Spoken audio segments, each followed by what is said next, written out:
കായംകുളം ചിറക്കടവം കടയ്ക്കാപ്പള്ളിയിൽ ശ്രീ ഭദ്ര ഭഗവതി ക്ഷേത്രത്തിലെ ഷഡാധാര പ്രതിഷ്ഠാ വാർഷികം, തൃക്കൊടിയേറ്റ് ദശദിന മഹോത്സവം, ഭാഗവത നവാഹയജ്ഞം എന്നിവയുടെ ഭാഗമായി പാർവതി സ്വയംവര ചടങ്ങ് നടത്തി. നിരവധി ഭക്തജനങ്ങൾ പങ്കെടുത്തു.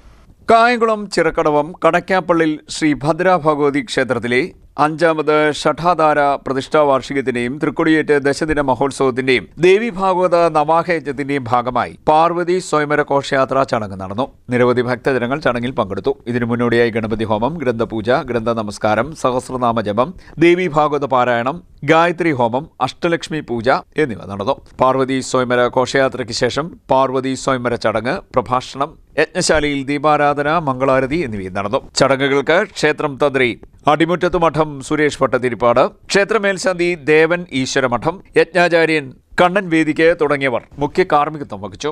ആ മഹാദേവന്റെ ദുഃഖം മാറ്റുവാൻ വേണ്ടി ആ മൂലപ്രകൃതിയായ പരാശക്തി പാർവതി ദേവിയായി ഹിമവാന്റെ പുത്രിയായി ജനിക്കുന്നതും, ഹിമവത് പുത്രിയായ പാർവതി ദേവി ഉമാദേവി തപസ് ചെയ്തത് മൂലം അതിന്റെ ഫലമായി മഹാദേവനെ ലഭിക്കുകയും മഹാദേവന്റെ തപസ് മൂലം പാർവതി ദേവിയെ തിരികെ ലഭിക്കുകയും ചെയ്യുന്നു.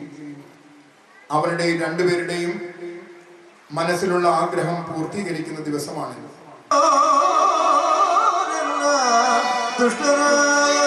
ദേവിതൻ ദർശനത്തിനാ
ക്ഷേത്ര ഭരണസമിതി ഭാരവാഹികൾ നേതൃത്വം നൽകി. CDNet news, Kayamkulam.